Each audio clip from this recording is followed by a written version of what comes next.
हिंगोली जिल्ह्यात शासनाने शेतकऱ्यांच्या कापसाला हमीभाव देण्यासाठी कापसाचे सीसीआय कापूस खरेदी केंद्र सुरू केले। मात्र हिंगोली जिल्ह्यात कापूस खरेदी केंद्र बंद असल्याने शेतकरी मोठ्या संकटात सापडलेला आहे। शेतकऱ्यांनी आपला कापूस विकायचा कुठे हा सवाल उपस्थित होतोय, पाहूयात।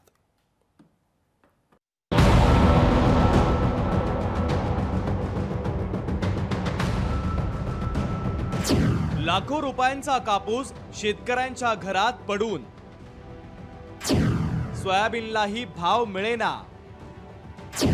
मुख्यमंत्री साहेब काय करावं बळीराजानं? आधी दुष्काळ, नंतर अवकाळी संकट आणि आता लाखो रुपयांचा कापूस घरात पडून तर सोयाबीनला देखील भाव मिळत नाहीये। हिंगोलीतील शेतकरी पुरता हैराण झालाय। एकीकडे शासनाकडून कापसाला हमीभाव नाही, शेतकऱ्यांच्या कापसाला हमीभाव मिळावा यासाठी शासनानं सीसीआयचं कापूस खरेदी केंद्र सुरू केलं।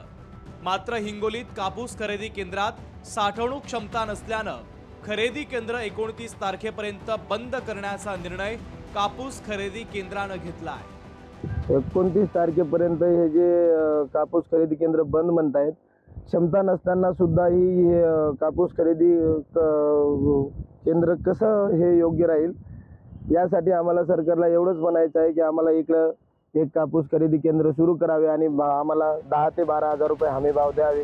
अधिवेशन संपलं त्या दिवशी मुख्यमंत्री देवेंद्र फडणवीसांनी पत्रकार परिषदेत माहिती देताना हमी भावापेक्षा खुल्या बाजारात शेतकऱ्यांच्या कापसाला चांगला भाव मिळत असल्यानं ते तेथे कापूस विक्रीला पसंती देत असल्याचं म्हटलं।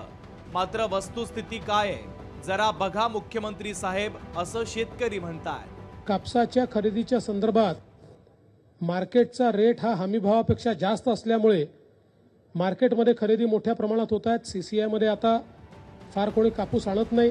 हिंगोली जिल्ह्यात खरेदी केंद्र बंद असल्यानं याच कोंडीचा फायदा घेत खुल्या बाजारात व्यापारी शेतकऱ्यांचा कापूस अव्वाच्या सव्वा दरानं खरेदी करतायत। हिंगोली येथील लिंबाळा मक्ता भागात असलेलं कापूस खरेदी केंद्र सुरू झाल्यापासून आतापर्यंत 20,000 क्विंटल कापसाची खरेदी झाली आहे। या केंद्राची साठवणूक क्षमता संपल्यानं खरेदी केंद्र बंद केलं असून त्यामुळे शेतकरी अडचणीत सापडलेला आहे। काही दिवस हिंगोलीमध्ये सीसीआयने खरेदी केली, परंतु आता बंद आहे। तर शासनाने परत ही खरेदी चालू करावी, कारण आम्हाला ही जर खरेदी बंद असली तर कवडीमोल भावाने बाजारामध्ये माल विकावा लागतो। शेतकऱ्यांनी आता कापूस विकायचा कसा हा प्रश्न शेतकऱ्यांना उपस्थित झालाय। त्याचबरोबर नेमकं साठवणूक करण्यासाठी क्षमताच नाही तर आता शासनाने कापूस खरेदी केंद्राला परवानगी दिली कशी हा प्रश्न या ठिकाणी उपस्थित झालेला आहे। कॅमेरामन राजेश सोबत गजानन वाणी, लोकशाही मराठी, हिंगोली। लोकशाही मराठी, ऐका, पहा, जागरूक रहा।